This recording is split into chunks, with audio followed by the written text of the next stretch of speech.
thank you Smile Foundation, SPO India, for providing us with this opportunity to talk about a topic which is very, very close to our hearts. And thank you to all the audience over here for, the graveyard session is the worst session, it's post-lunch. And this is the session that is going to be there. So, if you want to sleep, please sleep, but please don't snore. The person sitting next to you would get disturbed.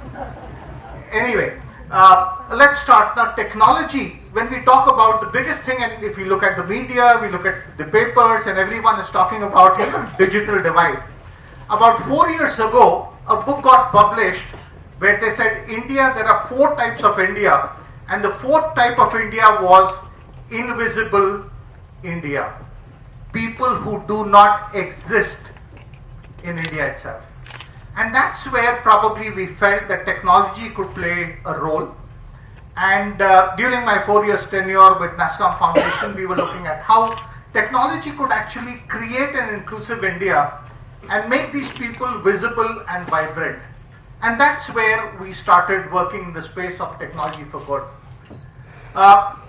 We always talk about the digital divide, the haves and have-nots.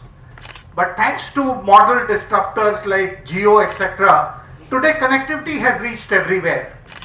And running programs, and we are talking about NASCOM Foundation. When I was there, we were the industry partner for Government of India for digital literacy. And what we were able to achieve is probably one of the things, an example which I'll tell over here. There was this 35, 40 years old lady, a slum dweller, who was selling bhel puri over a hand cart, right? And in case if you don't know, that's some fast food that is sold, on the streets in Pune. And this lady, an illiterate 4th class dropout, did the digital literacy program, and what she did was something phenomenal. Some of us are using WhatsApp even now, right? For sending good morning, good evenings and things like that. She created a WhatsApp group of all her customers. And moving ahead, when we met her, she said, "Sab har roz koi bhel puri nahi khata. Every day people don't eat this particular fast food, and I have all the carts standing next to me which are offering all the other things like vada pav, etc., etc." So what she wanted to do was become an aggregator like an Uber in the streets of Pune for fast food, using a simple thing like WhatsApp.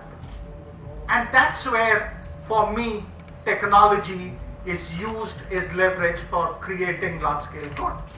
And she was very, very intelligent. She said, 2 o'clock my son comes back from school, by 4 o'clock he is done with his homework, etc. Using Google Map, he will go and deliver all the orders that they have collected.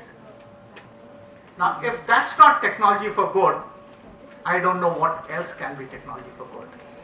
So, ladies and gentlemen, I think I will now move on to my panel, and my panel is a very, very diverse panel, very interesting panel. We have people from the corporate world, we have people from the civil society organization, we have people from the media. I think media is playing a huge role today. And just putting some perspective over there also, our biggest first federation which started in India, AMOL, that also was thanks to a movement that was started, and later on, with it being televised and filmized, the entire concept was known to people. People were talking about it, and it has been used multiple times. So why not now? And I think that would be the question which I'll be asking you gentlemen. But let me start by, all of us dream of flying, and let's talk about flying. So Himani, over to you. If you could spend a couple of minutes and tell us as to what does Tech for Good mean for you and Airbus? Thank you, Shrikant. So I'm Himani. I'm Company Secretary and Legal Counsel with Airbus. It's been a good number of years with Airbus working under CSR.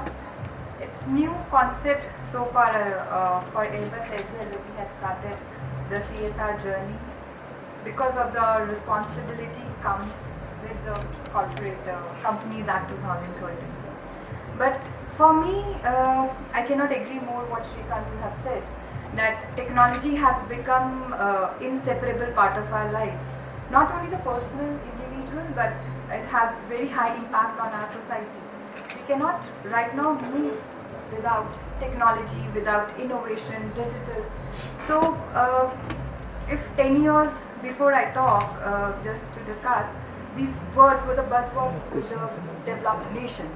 Science, technology, STEM, just to, mathematics, innovation. But now it become such a path in the developing nation without which no nations can move forward to.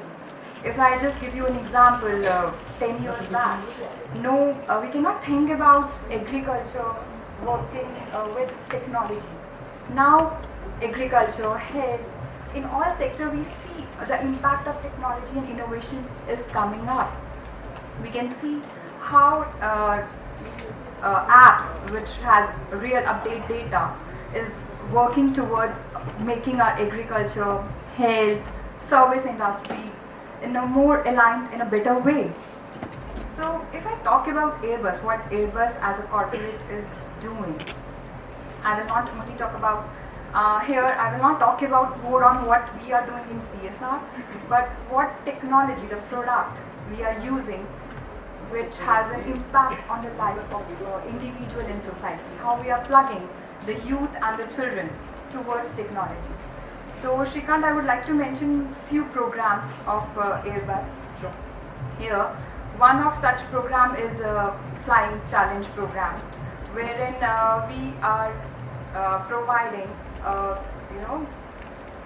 scope, a platform to the students of underprivileged society, so that they can come up and take a flight with in our helicopter with the pilots, and they can taste the technology.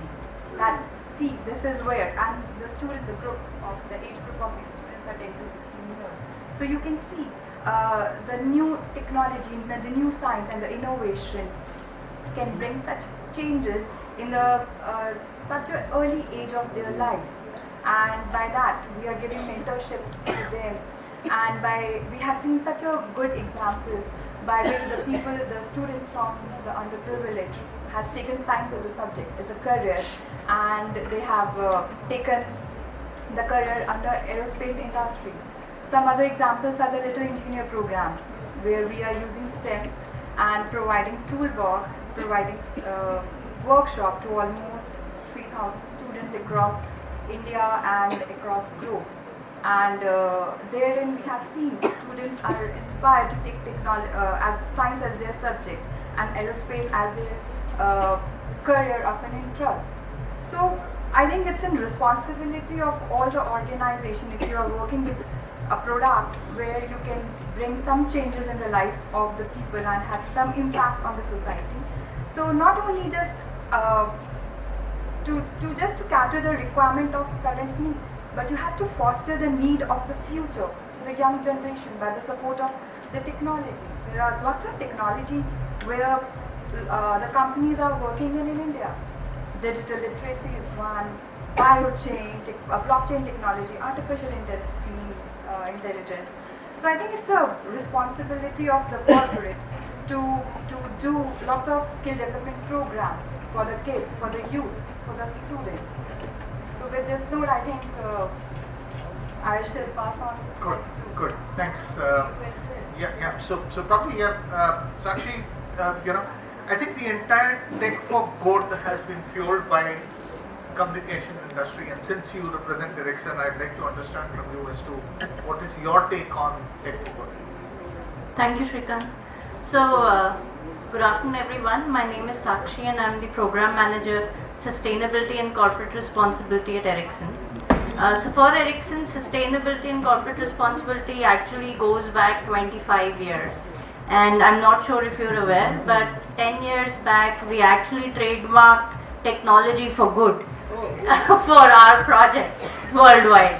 So that's a terminology which we use as one of the pillars under which our CSR programs run. Having said that, for Ericsson, CSR has been embedded within the company's strategy.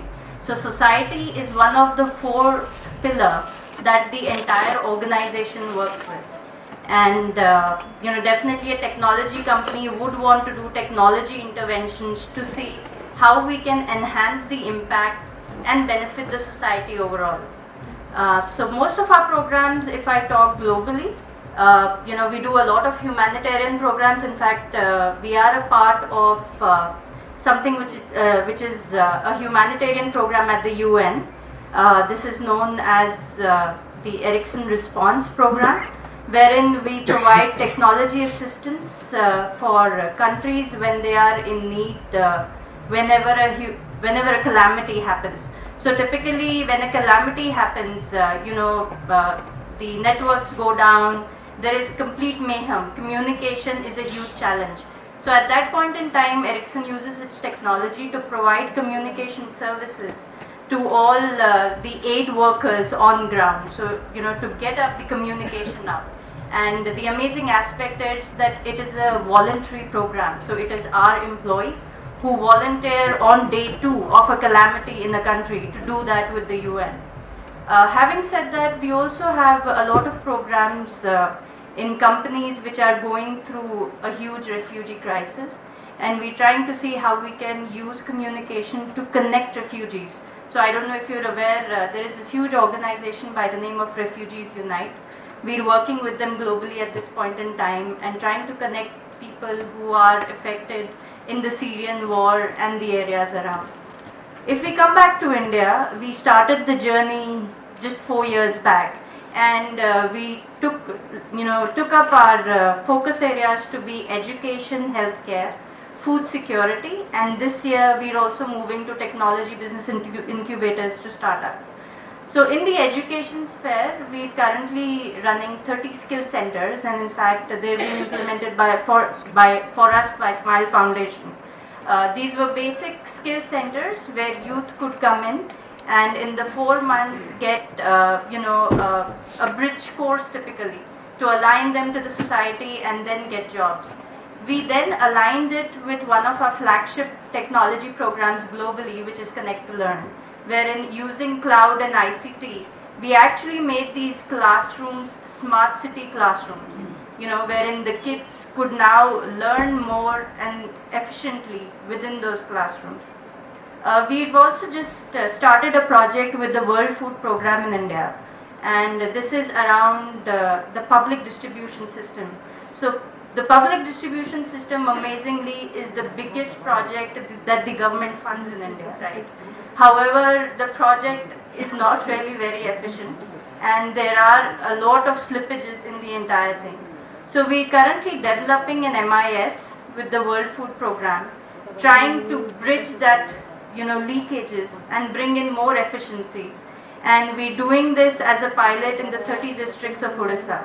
So we're hoping to see the pilot come through, because that would then benefit close to 3 crore people within Odisha who registered under the public distribution system. And if it's a success, we would definitely look at taking up at the national level. So what I'm trying to really state here is not the projects that we're doing, but what I'm trying to state here is that using technology, you can actually increase the pace at which you can benefit the community. And if you connect this back to the SDGs, we definitely believe that ICT can be an enabler to take up, to actually help us reach the goals for SDG really soon. And I think that's where I can end, Shrikant. And thank you. Great. So I think very, very great examples, both by you and Himani also. So moving on to you, Lawrence, probably if you could help us understand, coming from the film media and being such an acclaimed person in, the media world, what is your take on Tech for Good? And when you talk about Tech for Good in India, I don't know how much of India you have seen, but the world also. Oh, you have? Mm-hmm. Excellent. So probably you could also talk of some examples over there. And what does Tech for Good mean for you? Well, so as I was introduced earlier, I'm Lawrence Foldis, and I am on the Executive Committee of the Academy of Motion Picture Arts and Sciences. I oversee the Student Academy Awards. I have been with the Academy over 20 years now, and I represent our Executive Committee, the Student Academy Awards, and the Academy at film festivals and events all over the world, so Cannes, the major events, and so forth. I'm very pleased to be here, and I think that what is being done here is really wonderful in terms of bringing attention to what's happening with children and how we educate children. It's ironic that I am from the United States, where the present administration, the present inhabitant, or temporary inhabitant of the White House, is taking the country backwards instead of forwards. That's very unfortunate, but through the Academy, and I believe through the medium of cinema, we can bring the world together and advance things, regardless of borders. And so, one thing that I would like to mention is that technology has, of course, evolved tremendously over the past decades and years. And in some cases, it's advanced recklessly, in a way. I believe that it's not just the technology, but the technology has to be hand in hand with what is being presented through that technology. So it's a responsibility. I, as a filmmaker, feel a responsibility, and we as filmmakers should have a responsibility to use that technology for good, or to use that technology for not so good. We have that choice, because filmmaking is a series of choices.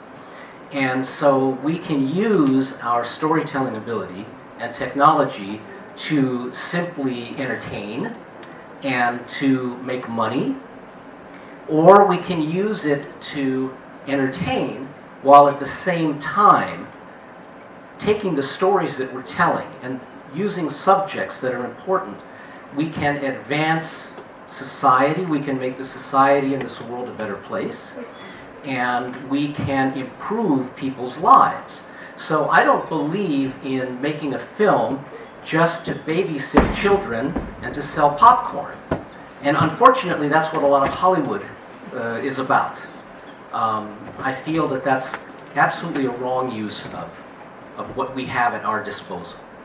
I feel that stories can be made for children, which are entertaining them, but brings their attention to important subjects and things that will later affect their lives. And so I've seen a number of films here that do just that. And I think that many filmmakers treat children's films in a different way than they treat adult films. And I believe that that's a wrong approach. Just to do something quickly and shoddy that will be entertaining, just keep kids occupied, is a waste of time and a waste of our abilities. These children, and especially what I've seen here in India, the children are very intelligent. I have to say way more intelligent than children of their levels in the United States. Okay? It's true. I'm not just saying that to butter you up. Years ago, I did a film which was in competition in Goa at the IFFI Festival, was the American entry, and also in Pune. And I was surprised when I was talking to children at these that came to the screenings. They knew about Orson Welles. They knew about Cecil B. DeMille, about the golden age of cinema. I mean, I was shocked, and that made me realize how important storytelling and education is here.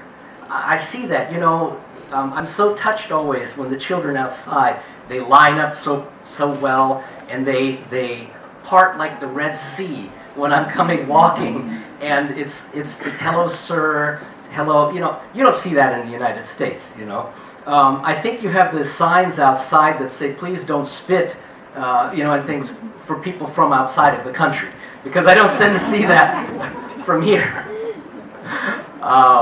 But I'm very impressed with how, even with the country which has, is considered in many cases still developing, how well educated and how respectful the children are here.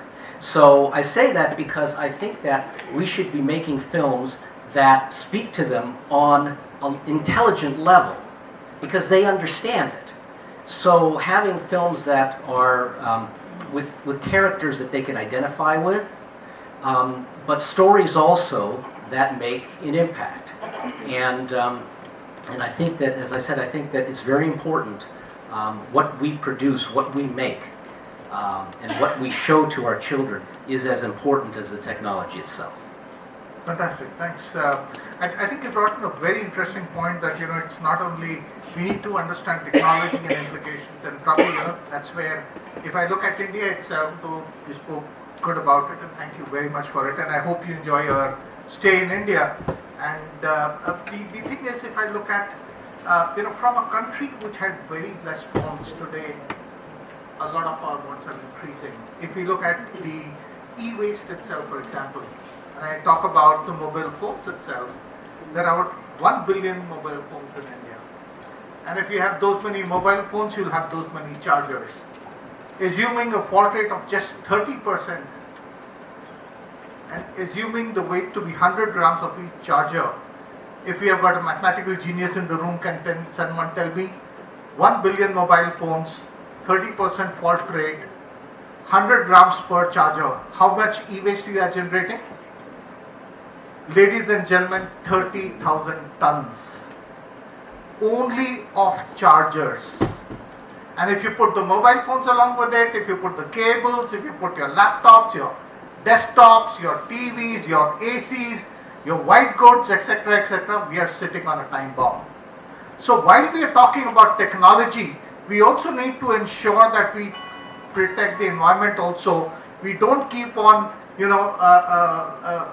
mining for precious metals, etc., and continue to some way create a circular economy, so that whatever e-waste is generated, the same can be used for further production use and be reused. And probably I would like all of us over here to take a pledge today, by raising our hands, saying that yes, I pledge to, destroy our the phones and the mouses and the keyboards, etc., ethically, and not give it to a kabadi wala, because our mindsets have to change. Thank you very much. At least I know these people are awake. Okay. Anyway, the thing is that yes, what we have to change our mindset. When we bury ourselves, when we go to the cremation ground, we pay for getting our body, which has no value for anyone. We pay for getting it cremated. But when we need to give our phone, the first thing we say is kitna milega. That mindset has to change. A useless thing like a phone which has stopped working, we expect something in return for it. In countries like US, etc., you pay for getting it recycled. And I think what you also brought out is the education part of the whole thing itself, and that's where probably, Uday, I'd like to move to you. Since you run an educational institution, for underserved, would like to understand from you is, what role does technology play, and what does Tech for Good mean for you? Thank you, Srikanth, and good afternoon, everyone here. So I think me being on this panel is a big part of it is to give, I think, a voice to grassroots. I'm the only person here from the grassroots background. So I'm going to, I think, perhaps muddy the water a little bit, not too much though. One thing when we're talking about the digital divide and the digital dividend that perhaps can come about in the future, even if we, like right now we're talking about how penetration of telecom and internet in this country, we still have a long way to go in that. We've made a lot of progress in the past 3 years, but it's still going to take a lot more effort. India is still far behind many countries around the world. But we should not, when we look at technology, it should not be looked at as a substitute. Technology is not a substitute for institutional capacity. It's not a substitute for human intent. So, when you have a tech solution, so in education we are, brimming with tech solutions for everything, and especially for an organization like Shiksha, where we are working with underprivileged children, we are regularly approached by new companies that have now realized there's a market in the underserved, in that we can make some kind of software or technology that is going to educate children who have not otherwise had access to it. But I think an important thing that we need to keep in mind here is that it's not just simply a market for new goods to be made and sold. The same way that we're talking about how films need to be intelligently thought out and need to be responsive to the communities, in the same way these kinds of technological solutions need to be responsive. And for that, you really need to have injections that take place at the grassroots level. You have a lot of time and effort and money goes into research and development of technology, but many times that technology is still not accessible to the grassroots organizations who at the end of the day are still going to be the ones implementing that on the ground. So I think that's just something important to keep in mind. And I really would also just like to add that technology really needs to serve inclusive development. So when we talk about technological solutions, I'll just give an example. A few weeks ago, I was discussing with someone who had come up with this product that's something for Anganwadis, which are like creches in our country, where they would you can have as an alternative to having a teacher doing a read aloud with storybooks in the class, you can instead use a mobile app, put it on speakerphone, and it's going to read out these stories to children sitting in the Anganwadi. And what struck me about this was that I was just thinking that the person that was telling this to me, I know that this is not a tech solution that they would do for their own children. This is not something that they would want for their own children. I think when we talk about tech, we need to look at it in an inclusive way. It can't just be tech that recreates kind of the same inequalities we already have that exist in our society. We need to use tech in a smart way because we are living at a time right now where we have, especially in urban areas, you have a lot of youth who are really frustrated. We have youth who have been kind of sold on this idea that we're a democratic country, we're equal opportunities. If you work hard and study, you have something coming to you. But at the end, we've still had these past few years of jobless growth. So right now, they still can't have a livelihood with dignity. So we really need to look at how we can smartly be using tech to address these problems. And I don't think it's a choice anymore. This is something that we really have to do. And I think we all have a role. And it's great to really hear about what all the different corporates and all are doing in this role. And even organizations like NASCOM and Smile Foundation, I must commend both of them, not exclusive. I'm sure many other organizations are doing this. But really empowering grassroots organizations, building their capacity so that we can really amplify the development model that works for all. Sure, great, thanks. Kunal, I think we have spoken about education, we have spoken about the empowerment part of it. Also now moving on to healthcare, right? And that's a field that we look at. Probably if you could share some of your thoughts on tech in healthcare and how does the whole thing shape up? Good question. And sitting in India, it's like it is the tech hub of the world now. Seattle has serious competition from India now. We have some of the best of the innovations that is happening. But there's a bad news side also, especially on health tech. And it kind of came out from what you were talking about. There's so many innovations that are happening. The news is only 1% of them will actually make success. 99% of them will fail. And there are various reasons for it. There are multiple reasons. One of the major reasons that I have seen, that people see tech as a technology and they don't see it as a solution. And that creates, I guess, the gap that you were talking about. That I have made a very amazing product, fantastic technology, but what's the solution? What's the need that I'm feeling now? And is it the person who is actually I'm aiming at? Will that person actually accept it? Would it actually make the government programs happy or kind of more efficient? will it take care of the core competencies, or is it kind of leveraging the core competencies of the corporate world, like what Ericsson is doing? It's not doing something else from what they do. They are specialized in connectivity, and that's what they are supporting. And that's an excellent example of how corporate can play a role on crisis situations. The organization that I represent, Charity Homes, we partner with some of the largest innovative companies in the world, Cloudera in artificial intelligence, CERN for helping us on the open innovation side. And we also work with refugee children on the move, where we try to support them with an environment. We call it kind of a fab lab. Essentially, it's a fabrication laboratory where you have 3D printers, you have computers where people can come in and actually have a three-dimensional prototype designed of their ideas. And we have like something around 1,000 of them, not all of them managed by our organization, but we have connected those thousands across the globe. The last two came in Greece and Ukraine, where these children on the move and adolescents on the move can connect their innovation and have a continuity. Because health, while it is very important, it is also important that we provide a form of livelihood. Because that's what is, I guess, the door back to poverty. If you don't give a way of earning, the great work that we're doing in health is not sustainable. So we have to figure out a way to see how we can provide an outlet for the innovation, for the energy that youth and children bring to the table, and how we can catalyze that in ensuring a better future for them. And that's what we try to do in TDH. Interesting. I think completely agree with you. In fact, if I look at my own day and age, and I'm sure a couple of people over here also, when we were young, we used to play with something called as the Meccano. Then it became Mechanics.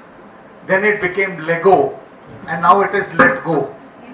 Everyone is busy with their mobile phones, and hardly anyone uses anything or creates anything with their hand.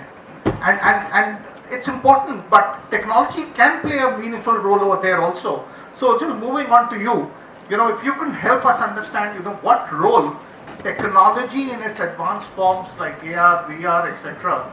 can play, and especially media, how can it actually re-energize the whole thing? So before getting into the high-tech part of media, a very simple thing that we do to create some impact, one at the grassroots, and also some sensitization of our students, is to engage students in projects with NGOs and development sector organizations like this, where modern communication technologies, whether it's broadcast or related to digital technologies, can be brought for amplifying the message that the organizations have. Even in this program, I think 23 of my students from Pearl are involved in the management of this program as well, on social media, reporting and all that. The same thing we did in Symbiosis also when I was in there. So every year, a certain amount of weeks and every student have to devote for engaging with the grassroots people, grassroots organizations, and amplifying their message through the use of modern technology. It could be photography, it could be filmmaking, it could be many others. Now coming to the next point, across the world, if we look at 10 top corporations which are known for CSR reputation. So there is a ranking which is done by Reputation Institute of New York earlier this year. Microsoft comes first, Google second, Walt Disney third, BMW fourth, Apple next, Daimler next, Volkswagen, Sony, Colgate-Palmolive and Lego Group. These are the top 10. Now, this top 10, obviously they are doing good work, otherwise they would not be in reputation. But they are also communicating what they are doing effectively. And communicating through multiple channels, not just a newspaper article here or a thing there. So there are different formal and informal channels of communication. So the significant point that we need to understand today, in today's world, which is a increasingly digital world, today's world, the currency of the digital communication is photos and videos. So it's not anymore the text. It's not long-standing. Unfortunately, I belong to slightly older version of media, because I was in newspapers and then went into television. But today's world is less about telling and more about showing and engaging. So tell few words or no words, show it, and keep some way, some loop to engage the audience to give a reaction. Even a critical reaction is good enough than no reaction. So it's come to that. So therefore, it's significant that we understand the even CSR communication needs to be, I'm not talking of high tech, I'm talking of connected. So we have 5 different forms of platforms, media platforms: offline, newspapers, magazines, brochures and all that. Online, we understand digital, internet. On air, radio and television. On ground, events and activities, ground activation. And all, now the biggest one is mobile, on mobile. So can we bring this closer and wherever possible decrease the expenses and bring it to a situation. So therefore, news now no more requires, when I was a journalist in Business India TV and Z News, long back, we used to have huge cameras. And today NDTV is openly propagating that shoot with the Samsung mobile.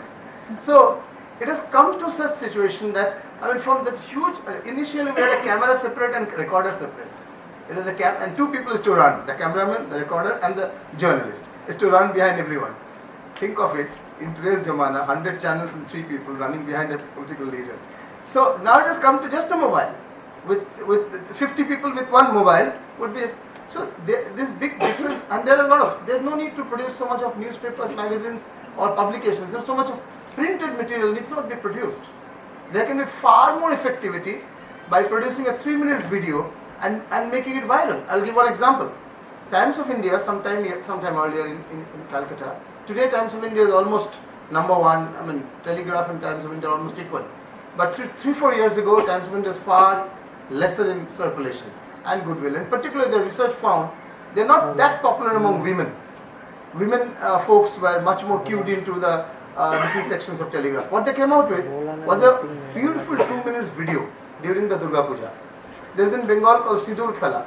So after the puja is over, Visarjan is over, all the women, the married women will come together and apply vermilion, sindoor to each other, and they will wear red border sari and all that. You perhaps know that. So the Sidur Khala is limited to only married women. The Times of India came out in conjunction with certain NGOs which work for either the widows or commercial sex workers or deserted women and many others, orphan, girl orphans. So in conjunction with them, in collaboration with them, they came out with a powerful video which talked that Sidur Khela is not about marriage, it's about celebration and celebration of womanhood. Then why should any woman, irrespective of their marital status, irrespective of their age, be deprived of it? And the film made a huge impact among the women folks and was brought by Times of India. Now, this was made viral. In today's day and age, this virality, I mean, there could be a collaborative virality of no reason why it was viral.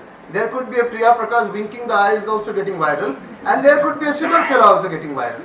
I remember, and because I remember it, this one with pride, one of my ex-students is involved in this campaign which I am telling now, Jagore campaign. Now Jagore campaign today is so easy. If it was told to you before you saw the Jagore campaign that there is a Tata brand and there is an election and there is a democracy franchise awareness to be created, how do you connect? Voting rights and a chai, how do you connect? Today is easy to say after seeing Jagore. So that's the power. We can bring communication closer. What I would like to say here to the end is that we bring comic books. The video can do far better. And with virtual reality, what you say, you can actually create a set which isn't there only through computer images, and the person is actually shooting in front of a black screen or a blue screen, and then create impact which helps youngsters fantasize and also get the values. There are a lot of value teaching books related to values. Students don't want to read them. But if you put that in cartoon form, if you put them with the use of virtual reality, it becomes very different. Augmented reality. How by bringing a behavior change, how will your village look like, can be created through AR, artificial, can be created through AR, which will look very realistic. And that can be a far more effective tool than giving a huge lecture and having a seminar like this on how to change the face of your village. So it's important that we understand that modern storytelling technique today, media is all about storytelling. Even journalism is storytelling, advertising is storytelling, public relation is storytelling, film and television they are.